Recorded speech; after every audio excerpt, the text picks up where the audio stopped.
माझं नाव प्रतीक्षा आणि तुझं? जेव्हा आपण एखाद्या नवीन व्यक्तीला भेटतो तेव्हा अशीच काहीशी ओळख होते, हो ना? पण आपण त्याच्या नावावरून कळत नकळत त्याला थोडंफार तरी जज करूनच टाकतो. असो, तुम्हाला आठवतो का तुमच्या बारशाचा दिवस? नाही ना? मलाही नाही आठवत. पण आपल्या आईबाबांना तो लक्षात असतो. कारण त्या दिवशी ते एका छोट्या जीवाला आयुष्यभराची ओळख देणार असतात, जे नाव आपल्यासोबत कायमचं राहणार असतं.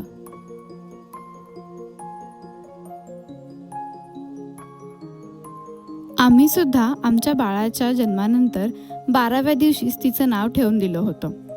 आधी वाटायचं प्रेग्नन्सी कठीण आहे, नंतर वाटायचं बापरे डिलिव्हरी तर त्याहूनही कठीण आहे. पण सर्वात कठीण काय आहे माहिती आहे? एका नवीन जीवाला आयुष्यभराची ओळख देणं. आम्ही खूप नावं बघितली. काही खूप क्यूट होती आणि काही खूप डीप मिनिंगची होती. त्यातलंच एक नाव आम्हाला दोघांना खूप कनेक्ट झालं, ते म्हणजे त्रिशा. हो, त्रिशा. त्रिशा म्हणजे एक अशी मुलगी जिच्यामध्ये प्रचंड इच्छाशक्ती असते, जी आपली स्वप्न पूर्ण करण्यासाठी खूप मेहनत घेते आणि सगळ्या इच्छा पूर्णही करते. आय होप माझी त्रिशा ही अशीच असावी, जी खूप कॉन्फिडंट असेल, खूप स्वप्न बघेल आणि तिच्या साऱ्या इच्छा पूर्ण करेल. तिचं नाव तर आम्ही 12व्या दिवशीच ठेवलं होतं, पण बारसं आम्ही केलं तिच्या 5व्या महिन्यात. तिचं बारसं आम्हाला एकदम पारंपरिक पद्धतीने करायचं होतं. सगळीकडे आनंदाचं वातावरण पसरलं होतं. जवळची सगळी मंडळी त्रिशाला आशीर्वाद देण्यासाठी आली होती.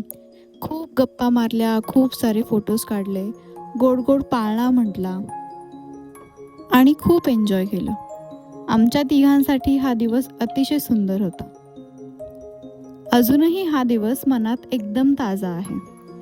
सगळेजण त्रिशाला उचलून घेत होते, भरपूर सारे लाड करत होते. ती सुद्धा खूप खेळत होती.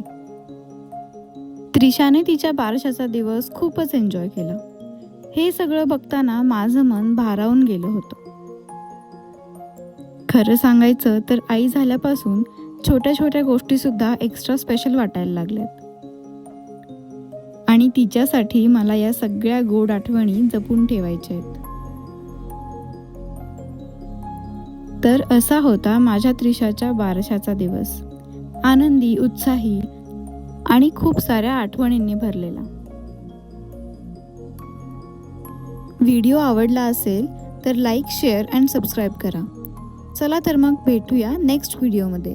Until then, bye bye.